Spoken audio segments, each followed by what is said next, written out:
Hello, this is Dr. Grande. Today's question is, can I analyze the case of Beth Thomas and discuss reactive attachment disorder?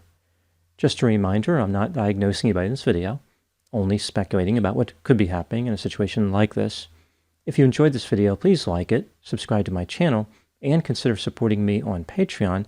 I'll put the link to Patreon in the description for this video. First, I will review the case of Beth Thomas, define reactive attachment disorder, then move to my analysis. Starting with the case of Beth Thomas, in 1990, a film titled Child of Rage was released on HBO as part of their America Undercover series. A made-for-TV movie based on the story was released 2 years later. Here is a summary of the documentary. Tim and Julie Tennant were a married couple who lived in the South. Tim was a minister. The couple was unable to have children, therefore they adopted 2 children from social services in February 1984. Beth Thomas, who was just over a year and a half old, and her brother Jonathan, who was 7 months old. The couple was told that Beth and Jonathan were normal and healthy. After the adoption, everything was pretty good in the family home. Over the course of a few months, however, this would change. The couple realized that terrible things happened to Beth and Jonathan prior to the adoption.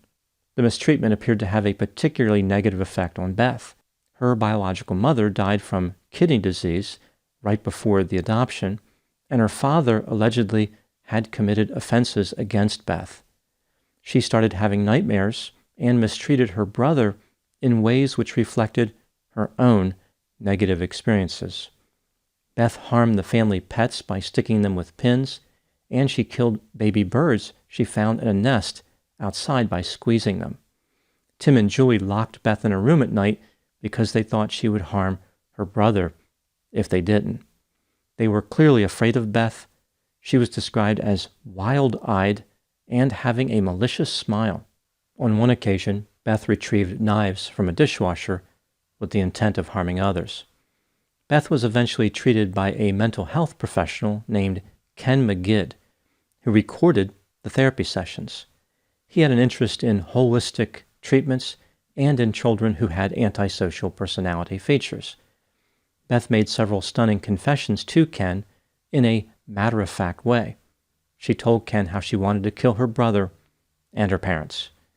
In 1989, when Beth was 6.5 years old, she was treated in what the documentary referred to as a special home for people with attachment problems. She continued to receive therapy until she was 8 years old. As an adult, Beth wrote a book about her childhood experiences. Beth Thomas eventually became a registered nurse at a hospital in Arizona and has been quite successful. The clinician who treated her, Ken McGidd, died in 2005 in an airplane crash. The documentary has been criticized by some mental health clinicians as being overly dramatic.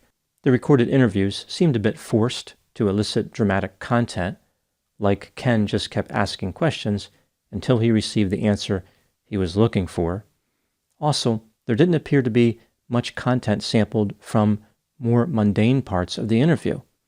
It was as if the only thing Beth was talking about was murder, which is hard to believe.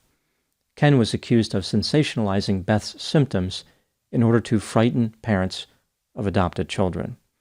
The documentary promoted an unusual conceptualization of reactive attachment disorder, including implying that children with the disorder possessed a superficial charm, did not have a conscience, and were at a great risk to develop psychopathy.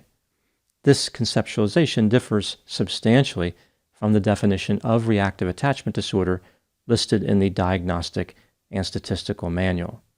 Now moving to the definition of reactive attachment disorder.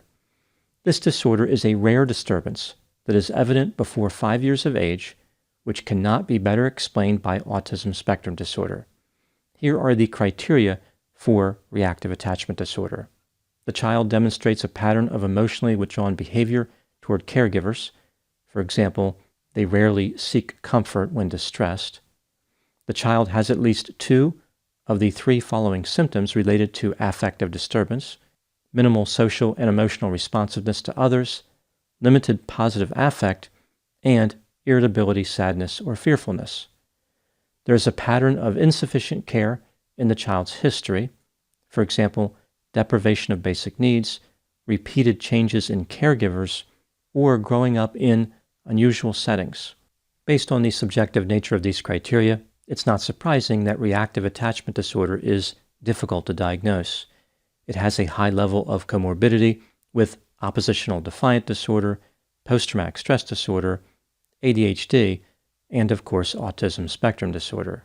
It is a poorly researched disorder for which no long-term outcome data are available. Most researchers who study reactive attachment disorder believe it is legitimate, like it exists in reality. But these subjective criteria make applying the disorder in clinical settings very challenging.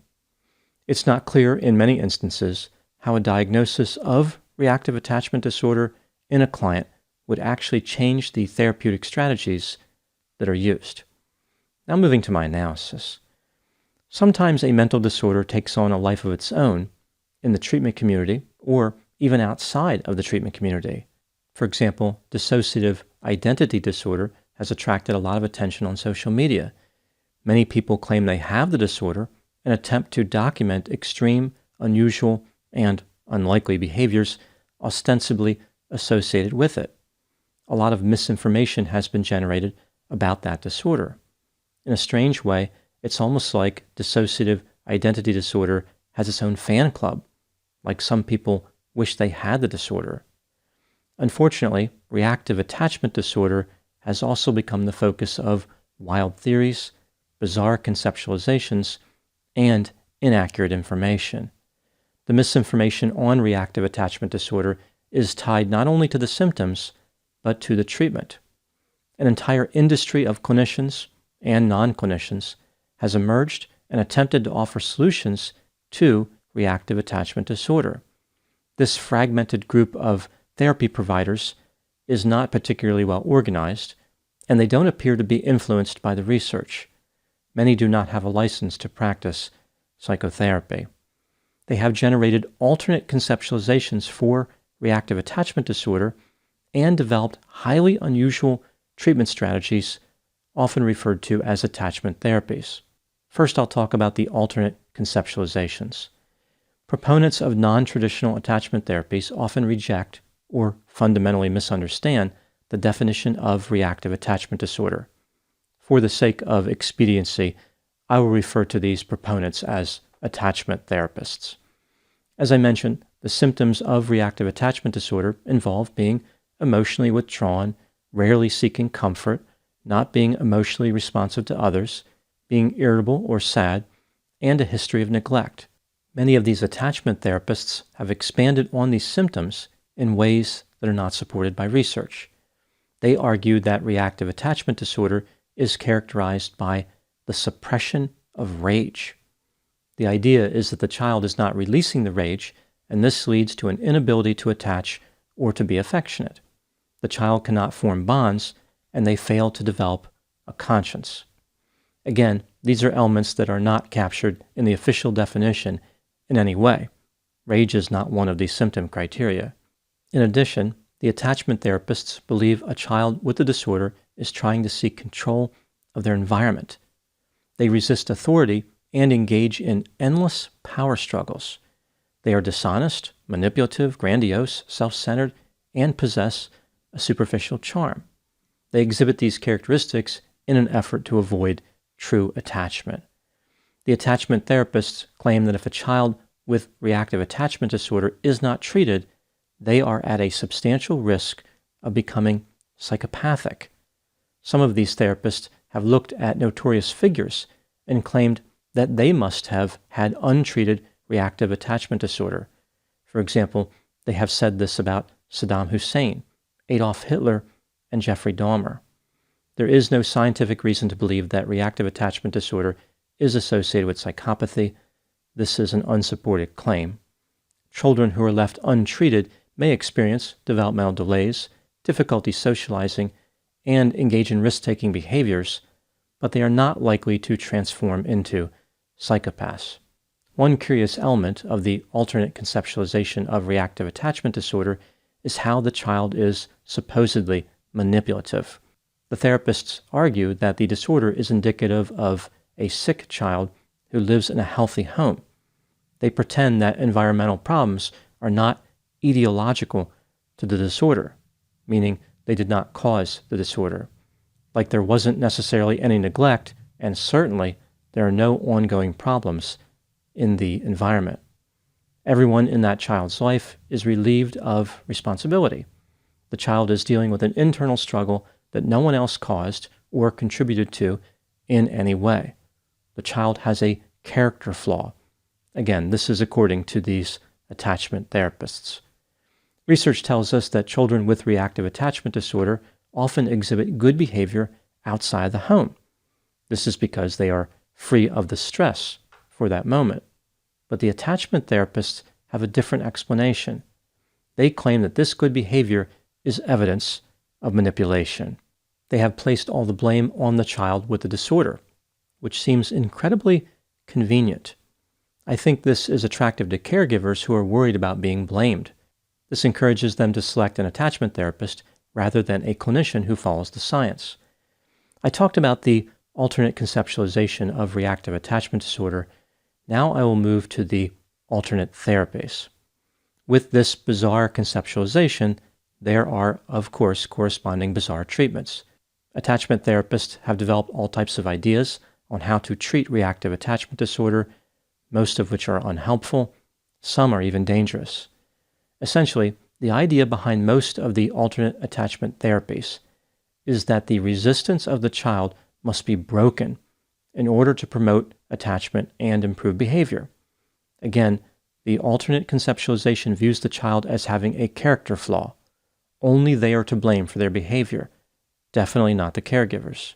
In order to break the resistance, attachment therapists use several different tactics, which they refer to as therapeutic. For example, they may force the child to perform chores or hard labor, make them sit motionless for hours at a time, demand that they get permission to do just about anything, like stand up, eat or drink, or use a restroom, subject them to homeschooling, and remove socialization opportunities, like the child cannot spend time with friends.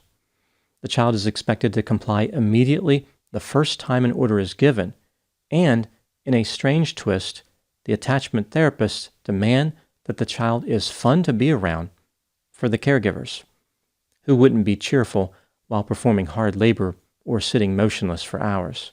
There are other versions of attachment therapies that are more aggressive as far as trying to break resistance.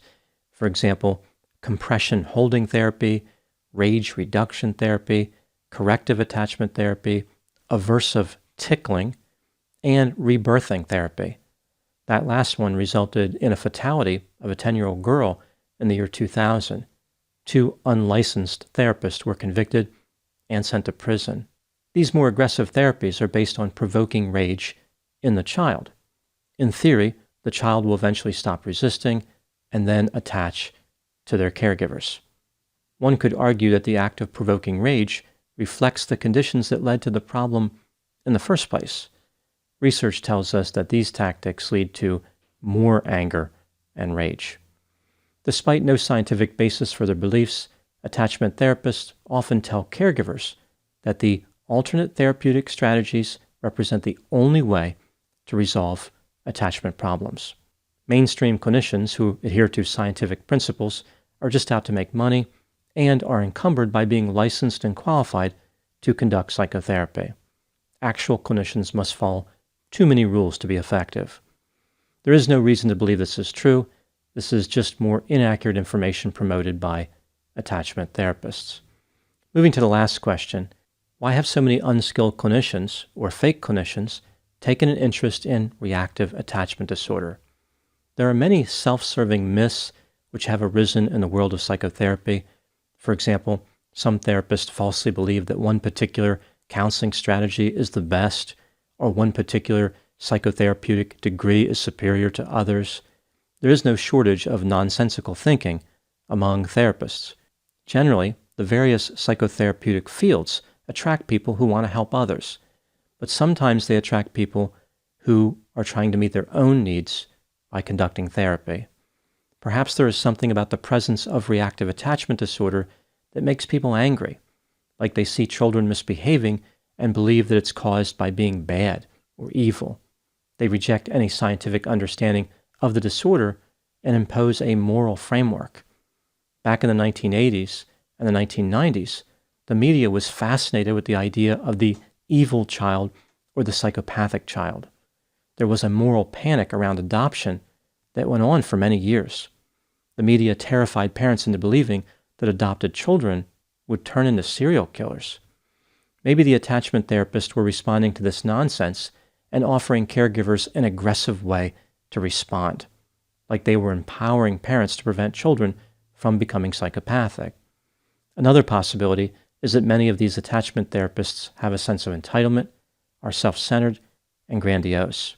They invented these pseudoscientific therapeutic strategies in order to bolster their sense of self-worth, like they have solved a major problem, which eluded licensed and qualified therapists. These unskilled therapists have figured something out that no one else could figure out. Now moving to my final thoughts. The clinician involved in the documentary Child of Rage, Ken McGidd, wrote a book titled High Risk: Children Without a Conscience, where he perpetuated this myth that children with reactive attachment disorder would grow up to be con artists, pathological liars, drug users, and psychopathic killers. He thought that difficult children represented one of society's greatest problems. Essentially, he perpetuated the myth of the evil child, terrified a generation of parents, and inadvertently encouraged people to create nonsensical and dangerous therapies. Reactive attachment disorder should be the focus of treatment, not the focus of moral judgment. One thing I've noticed about attachment therapists, as well as others who latch on to specific disorders and pretend to be experts, is how they cross boundaries. Many of them conduct therapy in order to meet their own needs, not the needs of the client. They are trying to terrorize the world with the concept of the psychopathic child when the world really needs to be afraid of the narcissistic pseudotherapist. Those are my thoughts on the case of Beth Thomas and reactive attachment disorder. Please put any opinions and thoughts in the comment section. They always generate an interesting dialogue. As always, I hope you found my analysis of this topic to be informative. Thanks for watching.